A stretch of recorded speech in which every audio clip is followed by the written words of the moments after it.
Welcome to the Brute Strength Podcast, bringing you worldwide experts from all areas of health and fitness. We cover training, nutrition, coaching, and mindset. Welcome your host, strength and conditioning coach, 2012 and 2013 CrossFit Games champ, Michael Cazue. Mind, body, brute. Hey, and welcome back. My name is Mike Cazue, and you're listening to the Brute Strength Podcast. This week's guest is Paoli. Carl was one of the original CrossFit gymnastics experts.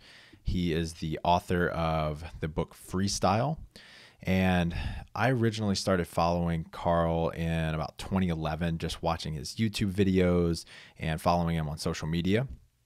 And over the years, I've really grown to respect Carl, not so much for what he's teaching on the movement side, although that is, I think he's doing that in a very unique way.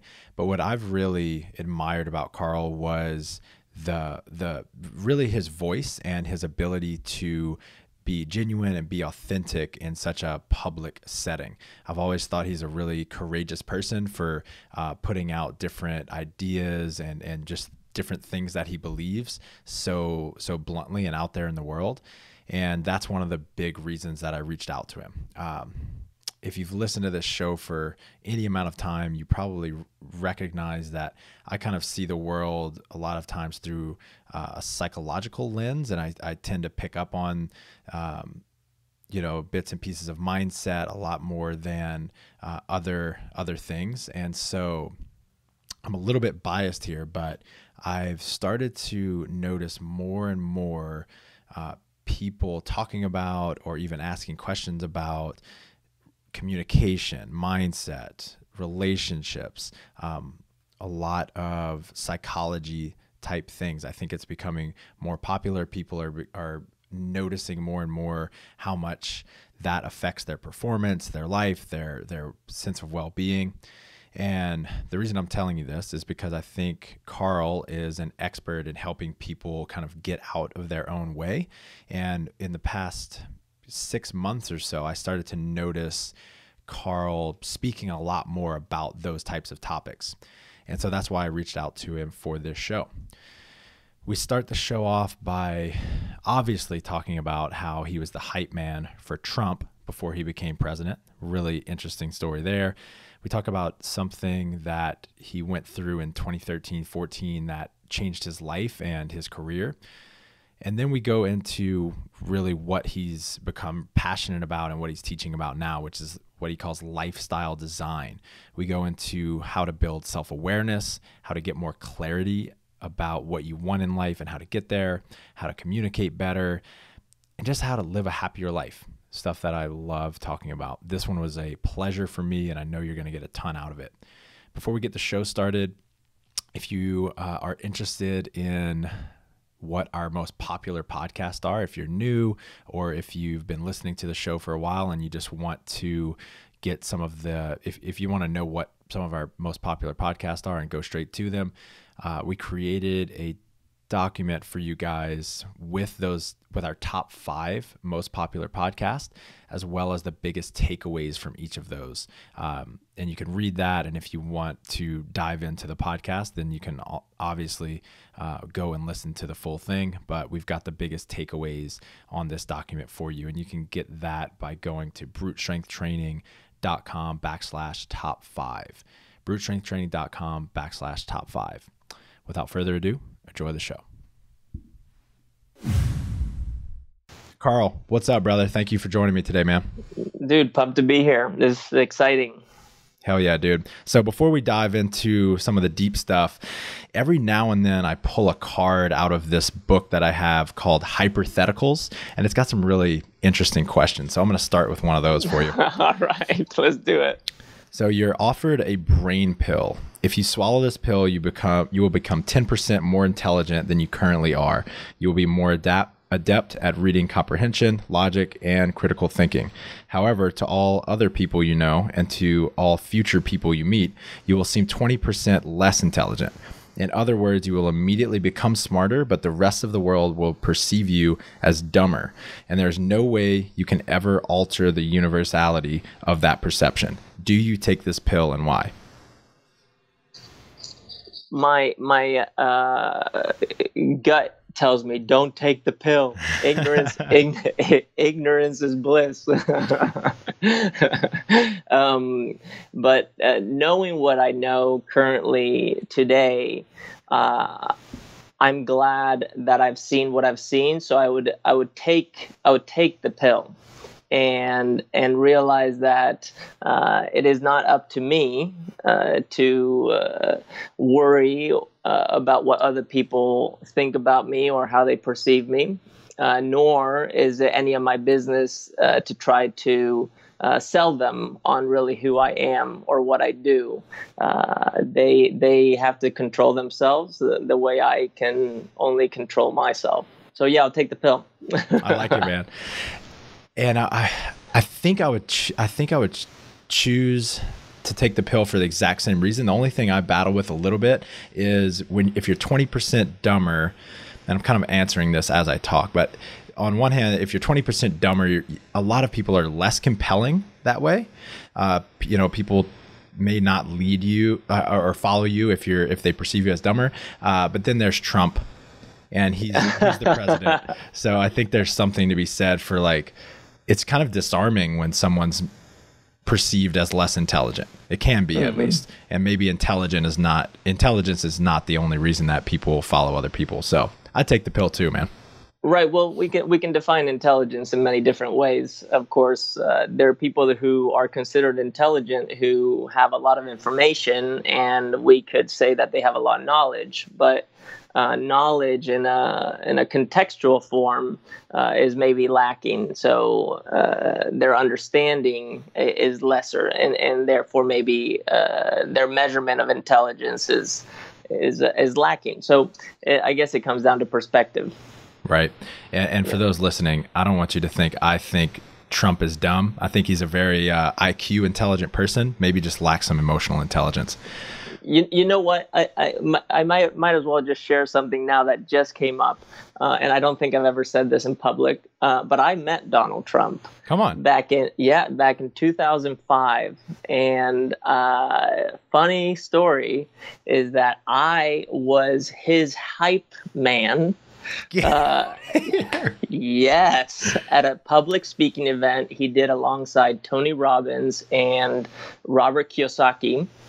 I was basically dancing on stage and getting the crowd fired up. Wow. And I was wearing a tank top that said "fun" on it in orange. That's amazing. And I'm not necessarily a Trump supporter, but out of all of the speakers that were there, he was the most engaged with everyone backstage and behind the scenes, and was the one connecting with every single individual around there in a way where there was actually a conversation happening. So I must give him that. That's our president today, and that was an experience for me that I don't talk about often, but it's something that happened, and kudos to him for being able to connect with people like that. Man, that's so interesting. Okay, so as I was researching all about you, I came across a Carl Paoli that was a stuntman for like a long time. Is that you? That's not me. Okay. That's not me. Do you know about this man? Yes. Okay. In fact, he recently stopped following me. He's an actor in Chicago. We've connected a couple of times. We have first and last name the same, and he's actually an artist as well. And he keeps on getting people coming up to him on set asking him for CrossFit tips. That is amazing. Can you check out my handstand real quick, man? Yeah, tell me how to do this thing. He's like, that's not me. I just do, stunts. So my wife and I have been having this conversation. We've been talking a ton about kids the past year or so because we're starting to consider having our own children. And one of the questions she asked me recently was, what sports do you think you want to like put our kids in one day? And obviously we have no control over what sports our kids end up loving and end up going into, but we can definitely kind of nudge them in a certain direction, right? We have the ability to put them in certain sports. And you're someone that has done a little bit of everything. So what sports, if you had young kids, what sports would you put your kids in and why?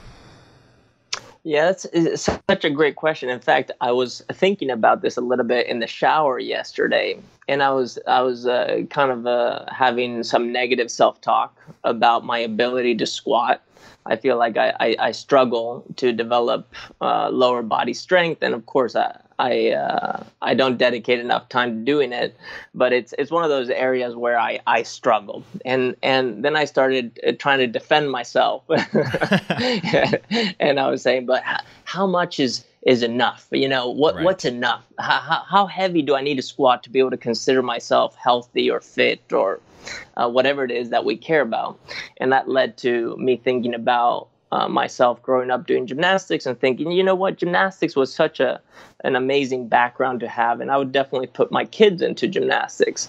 That being said, I would highly recommend Olympic weightlifting to go alongside it, because it does develop an amazing engine and capacity to move your body in an explosive fashion. Plus, it's such a beautiful and artful expression of movement, and so simple. And that led me to think about the CrossFit Games that were happening over the weekend, and thinking how remarkable the performance is of these athletes. And for me, who has had the chance of working with some of the athletes, especially Annie Thorisdottir when I was coaching her alongside Jami Tikkanen back in the day, is that I've always been so impressed with Annie's ability to adapt to new movement really quickly, and to be fit beyond the expression that we currently see as fit in terms of sport and movement, but transferable to all styles and all walks of life and in all areas of life. And to try to answer your question, I would recommend something that involves gymnastics, which is allowing your body to move in very specific ways, but very diverse, alongside some weightlifting, and ideally some kind of team sport. Just to build that team community and camaraderie that I believe is important for leadership in the future. I love that. Yeah, I think gymnastics was the first one that came up for both of us. And what came up for me was that a lot of the gymnasts that I've worked with over the years as a strength and conditioning coach, a lot of the best ones are really neurotic. And I think it's because they have just lived on an island for 8, 10, 12 years, right? And they're just focused on themselves. I think a little bit, if they had a little bit of experience working as a teammate, I think that would help a little bit of that. I agree. And in gymnastics, you have teammates that you're training with, but the competition itself, the moment of truth itself, is completely individual. And I think this, of course, like you said, is like living on an island. So you do become, in a way, socially stunted. And I think socializing kids at a level that is physical from an early age is a realistic approach to what life is going to be handing you in the future, regardless of it being physical. Right. Yeah.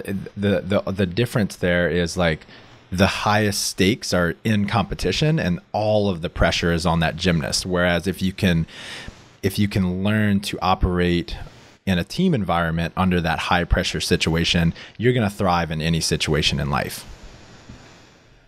I couldn't agree more. So one of the things that I think people, maybe the biggest thing I think people really look up to you for, is your courage and your authenticity. For years, I've watched you just really express who you are through social media, through your videos, through your seminars. You just stand there and say, this is me, like it or leave it. And I think people really follow you because of that. And you inspire them to be able to do the same, which of course is one of the absolute coolest things to be regarded for, is courage. But where does this come from? Did you learn it from your parents? Was there an experience or two that really sticks out? Where did you get that courage to be yourself so publicly? Yeah, that's a great question. First of all, thank you. And second of all, I'm scared shitless. I grew up as a kid. All I can remember was being always scared of everything, to the point where I terrorized my parents in terms of my behavior. I was paralyzed of so many things. Basic, go have a sleepover at a friend's house, or go on a field trip with school. I was paralyzed.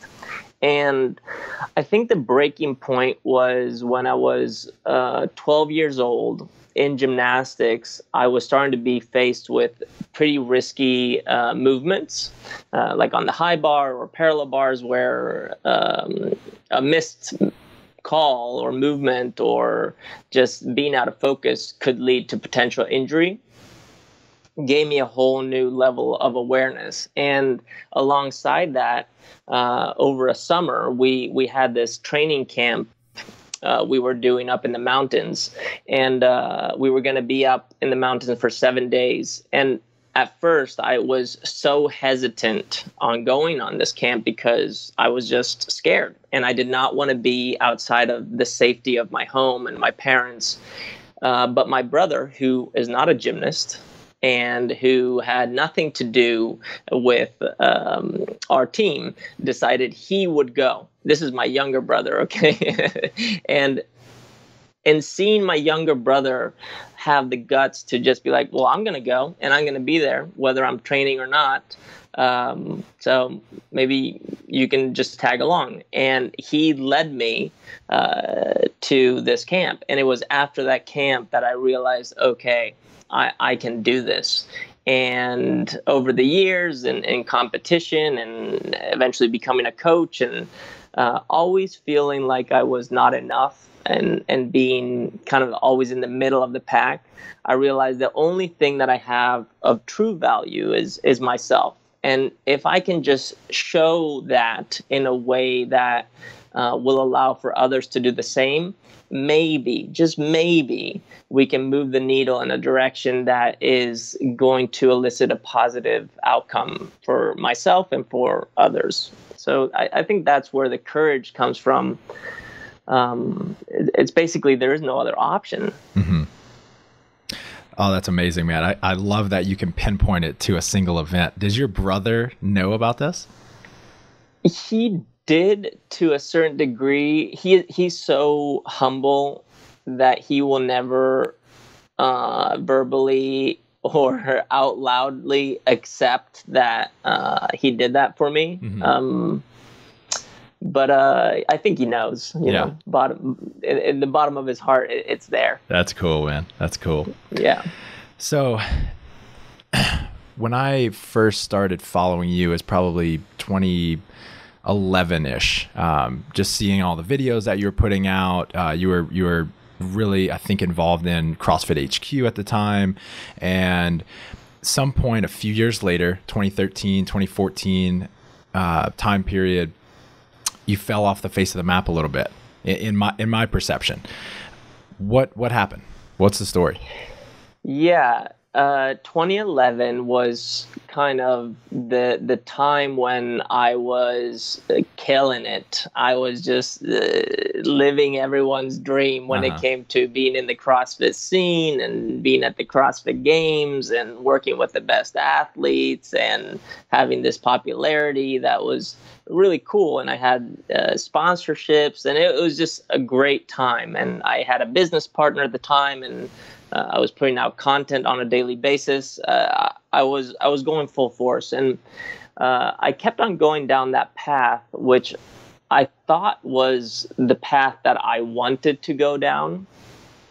until I got to this point in 2013 where I realized that I wasn't satisfied or happy with the relationships that I had established and how I had established those relationships. And at the time, I was making a lot of money, but I felt totally poor. And I realized that I needed to press the reset button.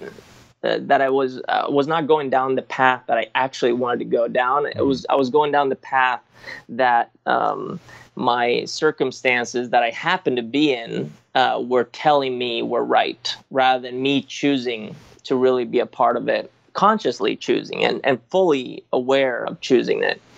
So I began the peeling back of all those layers, and that led to me separating from my business partner and thinking that I had to buy him out, and then ending up having to pay a lot of money to the point where my accountant, my advisors were saying, you just have to file for bankruptcy. You're done. And then at the same time, I was releasing my book, which was kind of like the pinnacle of my work. So there was so much dissonance where here I was the New York Times bestselling author, and behind the scenes, I was this broke, about to go bankrupt dude that was totally lost.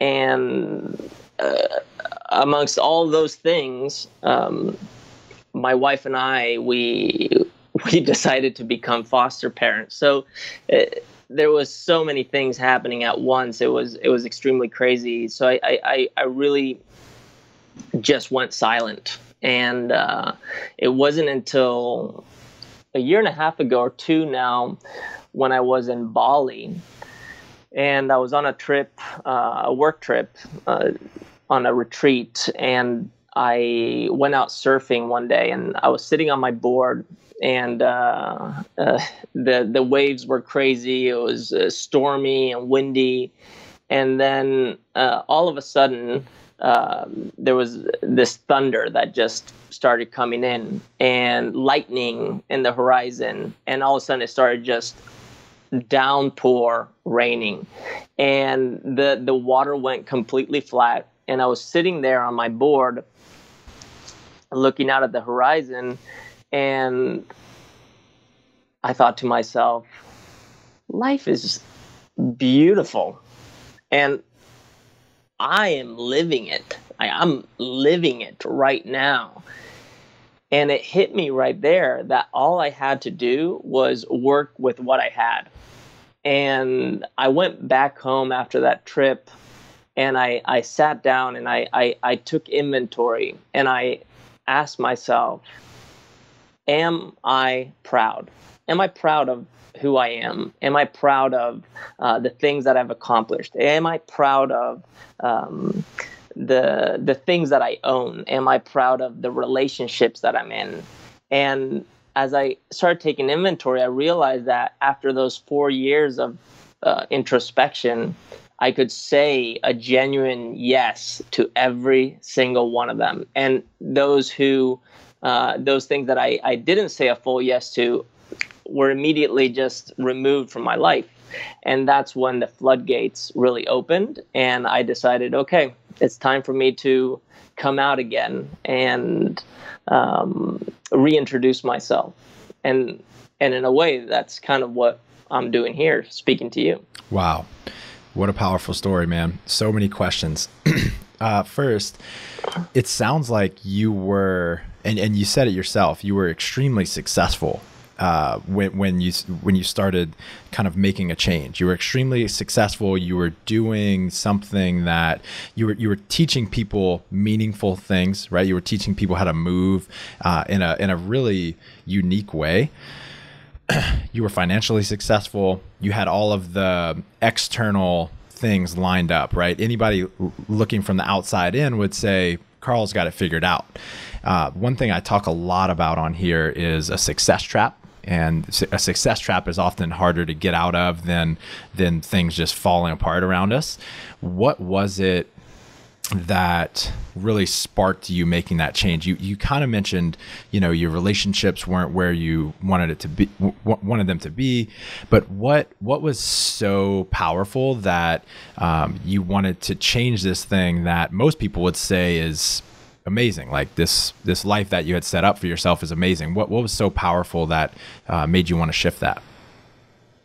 Yeah, it's a great question. It was several things, but the bottom line was that I had a need to feel connected to the people that I was working with, and to be fully aligned with the values behind the work, and to present that in the most genuine way that I could. And in seeing that alignment didn't exist, that I was simply a number,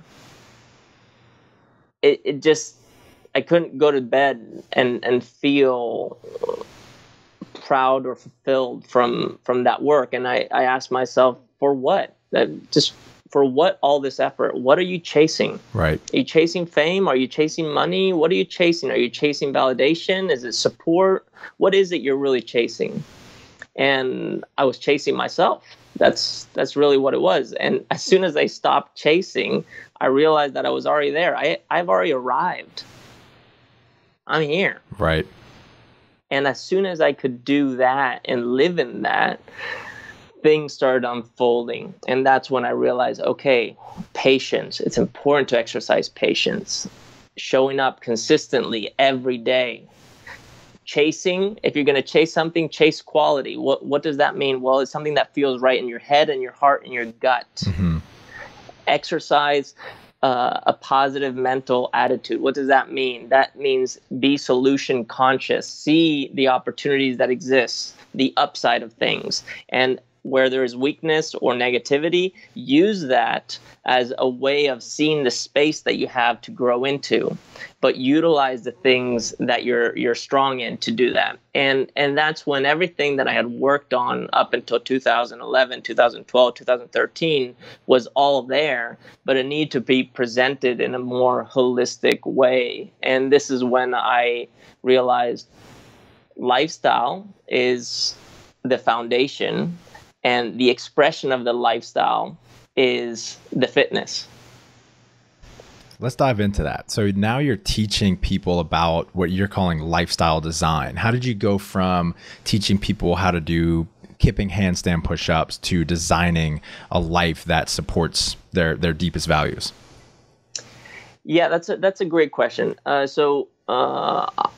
like to be full disclosure. Lifestyle design is my attempt at making life coaching cool. Love it, man. Okay. So that's the bottom line. And if you talk to someone like Annie Thorisdottir, for example, who when I think about her, I really think about me being able to give the full expression of who I was back in the day. That she was the person I could really do that with. And if you talk to her, what I think she would say is, she would say something along the lines is, Carl taught me some movements, but it was all about what was going up in my brain. And not in a way where he was telling me what to do, but he was just coaching me through my thought process and the emotions behind it, and how that could be fully expressed in my performance, whether it was at night before going to bed, and waking up in the morning, to warming up, to competing, and then how she interacted with her peers. And that now has really transcended into business, brand development, and something that I have avoided up until now, because I in my head, I had a story that I thought that if I went back to coaching one-on-one, I was going backwards. I was regressing. Is something that's come up right now, is that I'm connected with all these people on social media, that why not offer an opportunity to lean into what they're really asking for, which is just having a co-pilot, and that's what I'm doing right now. I'm just co-piloting them into flying their plane where they want to go. And in doing so, what's happening now is they're building their own planes and they're creating their own companies, and which is creating an environment that is allowing for people to come in, and now they get to do the same for others. And it's the same way you do counseling and self-development with teammates or people on your team and in your business. I get to do it with the people that I've been connecting with for all these years, and it is the best thing that's ever happened to me. That's awesome, man. I saw a Simon Sinek quote the other day that said something to the effect like the most powerful thing a leader can do is create other leaders, which is exactly what you're doing. Yeah, and it is, and you know, I'm an expert at being, you know, self-deprecating and self-sabotaging. I think we all have some degree of that, but I'm really good at it. And one thing that I'm really trying to breathe in right now is that I am a leader, and I can develop other leaders. And like my friend Logan Gelbrick would say, ready to lead, ready to follow. And that's a great reminder of what a real leader is. And my intent is to continue to grow into that, whatever that may look like. You talk a lot about awareness as well, and I assume you mean of thoughts, emotions, as well as movement. When did you start using that language, and how did it become so important to you? You know, I think I started using the terminology awareness, which now that you bring it up, it's funny because a lot of the people that I work with, they throw that word around a lot too, and I constantly bring them back to earth, and I try to have them translate that into something more tangible, digestible, like thoughts or emotions, observations. Yeah, but I started using it's a buzzword, kind of like energy systems. Exactly.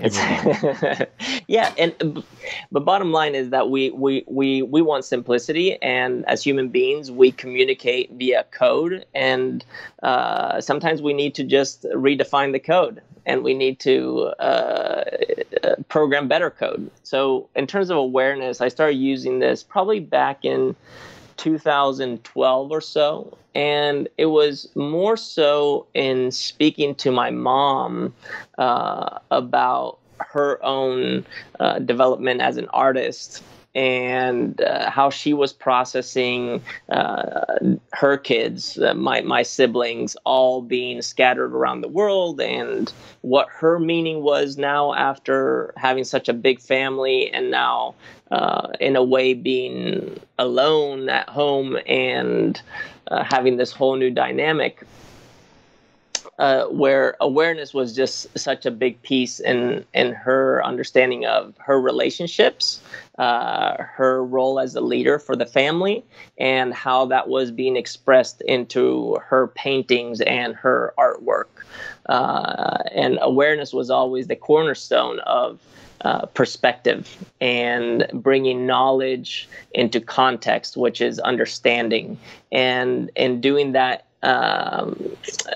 arriving at a place that is peaceful and safe, that is inclusive for people to be able to express themselves, and in turn have a similar process that can yield positive outcomes from their point of view. So how does one go about developing self-awareness? Well, movement is a great way of developing self-awareness, because the body is a bridge between what's happening outside of us and what's happening inside of us. And the moment we feel something physically, we are now able to observe it and sit with it. And if we give it some time and space, and we exercise some patience, we can start experiencing the feelings that are behind it. And once we start experiencing the feelings behind it, we can start noticing where those feelings are wanting to take us and where we can take those feelings. And give literally, me a specific example of this. Yeah, I'll give you a specific example. Let's say we're squatting, for example. Okay, today we're back squatting, and someone says, you know what? At the bottom of the squat, I feel back pain. Okay, great. And it's a very sharp pain. And now this person who's feeling back pain is kind of like throwing the barbell a little bit, crashing it into the rack, or like throwing the plates and like, fuck this, I can't do it. And starting to have this negative self-talk. There's an opportunity there to realize that pain is simply acknowledging that something is maybe a little bit off. And if you sit with it just for a second, just the thought of where that pain is happening, how it's feeling, and what that is evoking in you, you can now start to make the change. And maybe that is, you know what? I want you to back squat today, but Carl, you're going to back squat with a wider stance, and you're going to do it onto a box. And we may not go full range of motion, and you're going to go a little lighter, and you're simply going to focus on keeping your feet flat to the ground and a neutral back. As simple as that. And that simple change of behavior from becoming aware of the pain is the beginning of a little bit of self-awareness in your practice. And this, of course, can be done in meditation. If you've done any kind of meditation, from breathing to body scanning, there's an opportunity to create some space and separation between what you're feeling and yourself. And I'll give you an example that has worked for me. And this is something I started doing when I was a teenager. If I went to the movies with friends, okay, and we were watching a movie that maybe had a sad moment and I felt like crying, I immediately would realize that I didn't want to cry in public or around my friends because I was embarrassed. So I would do this thing where I would separate, right? I would separate my emotions from myself so I didn't experience that. Right. Bottle those up deep down. But if you're able to separate them, you can also align them. So that is the exercise of awareness. And I'm sure anyone listening here has had an experience that is similar to that. If you're able to separate it to avoid it or to bottle it up, you're able to fully embrace it and experience it on the other end. What I'm encouraging people is to feel it all the way. I love it, man. And just to further highlight your example, in the first example you gave, the guy hits the bottom, he's in pain, and he immediately just reacts to that pain, right? And he is kind of controlled by his emotions and his thoughts. What you're suggesting is that he pause, take a breath, just create a small moment for there to be a gap between that external stimuli, the pain, and that tornado of thoughts and emotions. So by just giving a little bit of pause, he can be more responsive. Yeah, exactly. And this is, there's two things here. One, there's this expectation gap, which is you expected to lift heavy. All of a sudden you realize you have a limitation. You're not going to be performing at the level that you thought you were performing. We need to be able to gain perspective and say, okay, this is one training session out of 400 we're going to do in the next 10 months. What can I do to maximize my effort at a micro level today so it affects the big picture? And then realizing the value that exists in your change. So closing the expectation gap is one.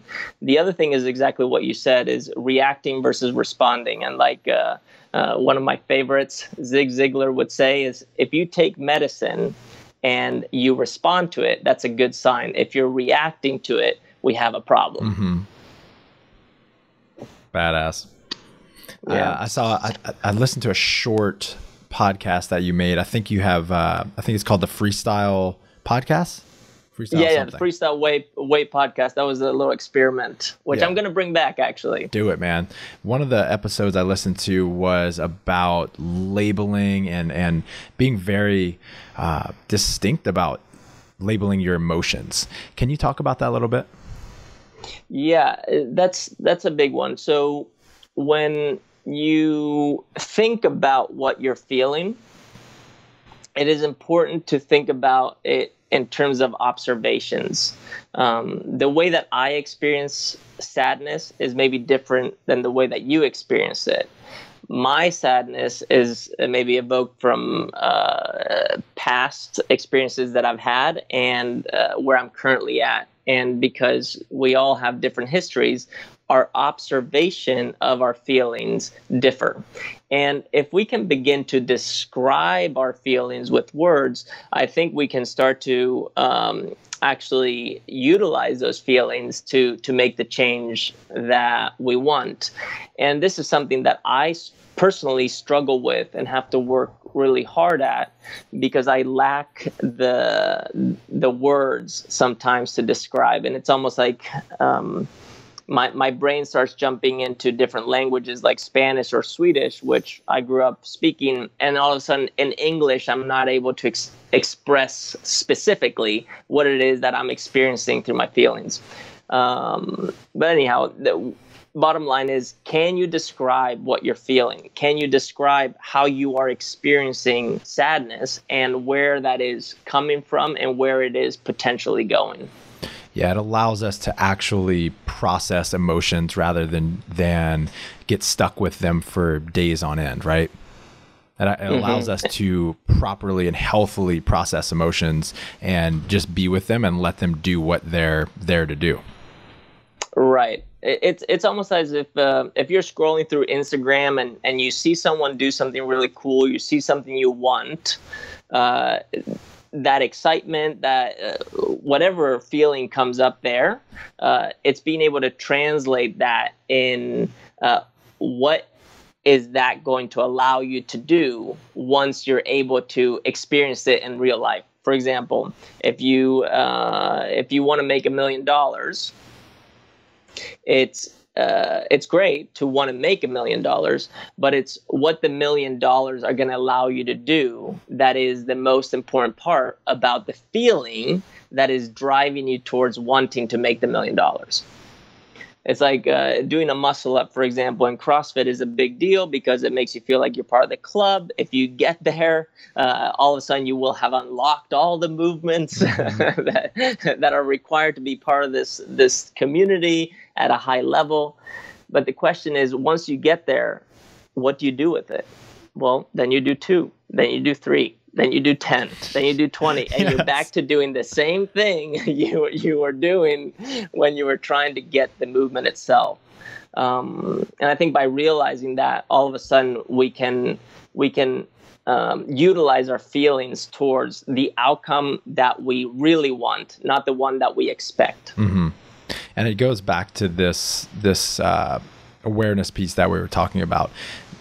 Properly labeling emotions and defining our emotions gives us a better sense of what is actually going on inside of us. And without that, we're not able to think clearly, we're not able to communicate clearly, and we're not able to act in a way that really aligns with our values because we really don't know what's going on inside of us. And so, exactly. And I think a great way, like a great measure of how good we are at this is how good we are at expressing our emotions to other people, right? Because the way that we're doing it with others is exactly what's going on inside of ourselves. And I love what you put, I think it was actually an Instagram post now that I think of it.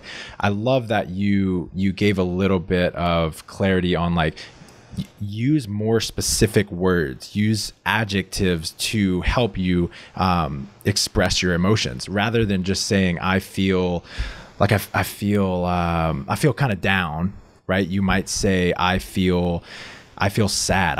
I'm afraid right now because X, Y, or Z. A little bit down is a third or fourth or fifth order emotion, if it's even emotion at all. The deeper you can go, the more you can get to like a core emotion. I think the better. Yeah, and that's so difficult to do. But if we can encourage people to practice it on a daily, they're going to start seeing the results immediately. Right. Yeah, it's a little bit more vulnerable to say I'm sad than I'm kind of down, right? But with a little bit of practice in a safe environment, it just works, and we can start to build the muscle of courage and of vulnerability. Exactly. So you said that you've spent nearly 4 years of being like really introspective. What did that look like for you, and how do you create a space for like insight rather than one of just beating yourself up? Yeah, it's a great question. I had this moment where my wife and we were really struggling to parent the teenager that we were fostering at the time, that we eventually ended up adopting, and it's been the best experience of our life. But in the beginning, we were really struggling and we felt really alone. And I got to this point where I remember sitting in my car and saying to myself, fuck it. And I started looking up plane tickets, and I'm like, I'm leaving my wife, I'm leaving my kid, I'm out of here, I'm running away. Like, I was ready to get out of there, and it was really a terrible time for me, and I felt tremendous shame. And that's when it hit me that I was the one that was in control and had to ask for what I needed. And if I didn't know what I really needed, how could I even ask for it in the first place? So I asked myself, what is it I need? And I realized I just need a moment to gather my thoughts. Everything is moving too fast. And I need to be connected to my wife, and I need to be connected to my kid. And I want to provide a safe place for them. And I want to be able to support them in the best way I can. So in order to do that, I need some space and maybe some time to slow things down. And what I did was I asked for that. And in asking for what you need, you are always pleasantly surprised that people are willing to support you and provide for you in a way that you can do so. And that's when I really started meditating and spending time with myself in silence, either standing or seated or lying down.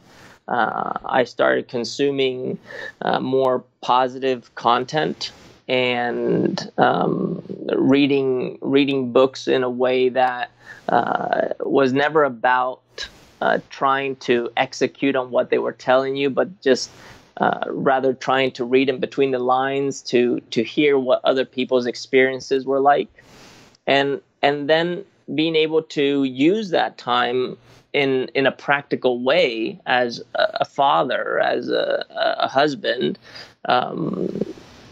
to make the improvements that I wanted to see, and that's really what it looked like. But it took me to go to a very dark place, even to a place where I wasn't suicidal or having ideation, but I was done living. I had no fight left, it felt like. Man, thank you for sharing that. I appreciate that. It's interesting that you say, it's interesting you bring up the space concept, because the same that personal development retreat I did in Ireland that I was telling you about, one of the guy that was leading it has worked with thousands of people. He's worked with a lot of entrepreneurs, and he said when it boils down to what every single person wants, at least one of the things they want, is radical simplicity. And I've never heard that before. I've never heard it like that. And it really, really hit me. And one of the things that I got out of that weekend and have immediately implemented in my life is that I consume a lot less content, period.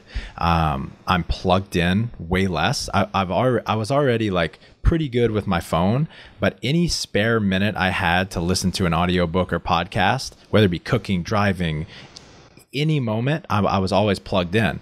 And what I realized is that I never have time to just think about what I think and what I feel. I'm always, thinking about what other people are teaching me, and I'm always learning. And I was just not able to process my own stress and manage my own emotions. And so I've just been driving in silence more. I've been sitting in silence more, taking walks, and it's been amazing. Absolutely amazing. I couldn't agree more. And which kind of, as you're saying this, takes me to the concept of performing at the highest level. We know that volume is key.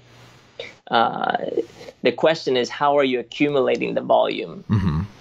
That is even more important. And someone that comes to mind just as you're speaking, I can't remember his name, but I think he was the former CEO of Titleist, the golf manufacturing company, golf club manufacturing company. He said, if you can't be a CEO for your company from 9 to 5, you have no business being your CEO. And basically what he's saying is that I go to work, and as an executive, I'm the CEO from 9 to 5. But the remainder of the time, I've created a lifestyle that allows me to be creative, right, and to come up with the next move for the company. Mm-hmm. But I do that in a way that is aligned with the life that I want to live, and the life that we're trying to provide for our employees. And I felt like that was a very compelling argument there, where it's if you're working from 9 to 5, work from 9 to 5. And then the rest of the time, give yourself the space. If you're an entrepreneur and you're working from 5 in the morning to 2 in the morning, but you're not getting a lot done, you're burnt out, you're not feeling good, you have no business doing business with yourself like that. So you must create a lifestyle for yourself where you know when to switch hats and how to live in, like you said, radical simplicity. So you seem very clear about what matters to you, and it sounds like maybe in the biggest way in your entire life, your work is directly aligned with what you value. How have you gotten that sense of clarity? What have been some of the things that have helped you get really clear on what matters to you? Yeah, that's also a great question. I'm full of them, man. That's all I got. Yeah, you really do have good questions. I've failed a lot, and I know that this is so cliche now because everyone talks about failure. But the reason I have failed is because I am so hopeful. I'm just like, this is possible. Let's go for it. And I get extremely excited, and I thrive on seeing people's potential. So I invest myself fully, and I just go for it. And there I've realized, oh yeah, we need to move a little bit slower, back off a little bit. And this is where the concept of being slow and smooth being fast really comes in, where with that slowness, with that stillness, comes perspective. Life passes you by, and it simply allows you to see what you're actually up against. And when you see, you have the space, you have the time, you have the ability to actually choose from a place that is aligned with what you truly believe in and what you truly feel passionate about. And that's come through me making a lot of mistakes. And now being just very patient and not being scared of moving at a slower pace, which is only my perception because everyone else thinks I'm moving very fast. Yeah. And I'm sure it must come with just you constantly checking in with yourself, asking yourself, am I doing what I want? Am I doing what aligns with my values? What do I want? Constantly checking in with that kind of stuff. Yeah, that's something that maybe for the last 2 years, I've become really diligent at having a morning routine where it's the check-in time. Mm-hmm. It's okay. Let's see, what did you write about? What were the goals? What are the affirmations? What's going on in the mindset? What's going on in the soul? What's going on with your relationships, your business, your finances? And literally reading that out loud to myself as a reminder, and feeling and experiencing every single word that I have written. And if at some point of time it doesn't align, guess what? You can change it. Mm-hmm. You have the capacity to change that. And in doing so, it empowers you to be you all the way through without having the reactivity, the urge to have to tell the world what you're doing right now. Mm-hmm. It's like the world will know. They know already. Just slow down. Right. And I think that those affirmations, that reminder, that daily check-in is important. And then not just having your inside checker, but also having an external one. And one of those is my wife. You have to have your accountability buddy that checks you. Hey, you said we were doing this thing, and now it seems like you're going off the rails. What's happening? Oh, yeah. I just got excited. I need to, back off again. Yep. Yeah, that's a super important one. I don't know where I think I got this from a seminar I did. They talk about the people around us as our environment. That's the language they use, and that our environment shapes us. And once we know who we are, what we value, then we have to speak that aloud. We have to tell the people around us who we are, and then give them the opportunity to hold us accountable, right? If they don't know what we really want, then how can they possibly hold us accountable? And so we want people in our lives that really stand up for that. Mm-hmm. Yeah, I couldn't agree more. And this is something that I went to school and studied environmental science. And in environmental science, one of the areas that I focused on was on ecology. And in ecology, what we talk about is that diversity is what brings balance and health to a community. But that community will not be able to thrive unless they're communicating at some level and taking turns. So if you pay attention to anything that is happening in nature, it goes in cycles. And we must align those cycles with who we are and what we want and what we need, and allow for it to take turns. Mm-hmm. And this ultimately will breed the health that we want, the outcome that we want, more importantly, that we actually need. So as we're wrapping this up, I want to bring it back to this idea of lifestyle design.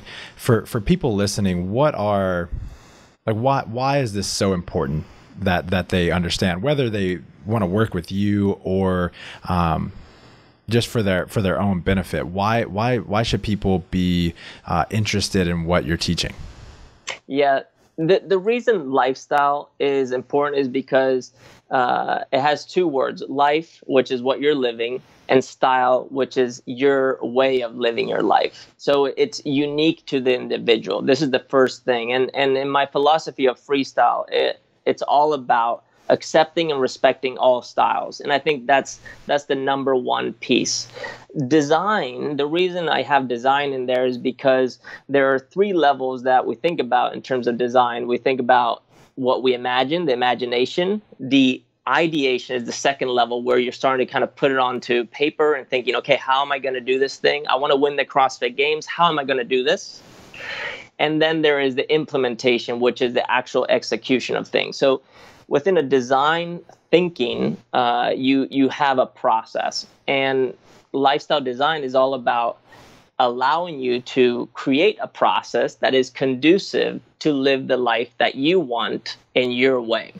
And the way that we do that is by simply starting to peel back the layers of what's in our head and how we're currently living, and coming up with basic strategies that are going to allow us to see whether they are viable.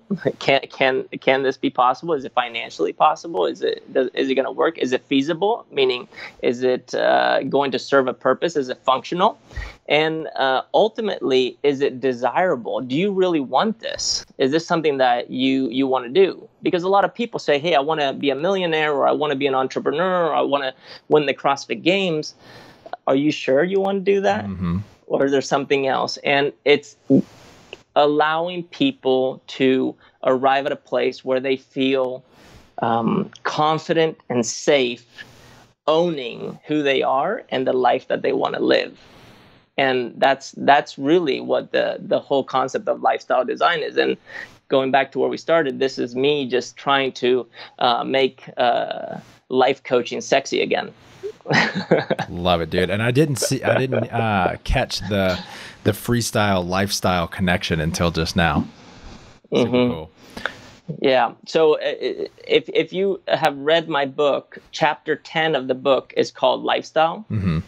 And it was always there on purpose. And I put it in there, and I had to fight with my publishing house to get it in there. But I needed it to be somewhere, because that is the chapter that is going to become the next book and the next piece of work that I do. So cool, man. So cool. What type of person is this right for, and what type of person maybe isn't ready to do this type of work?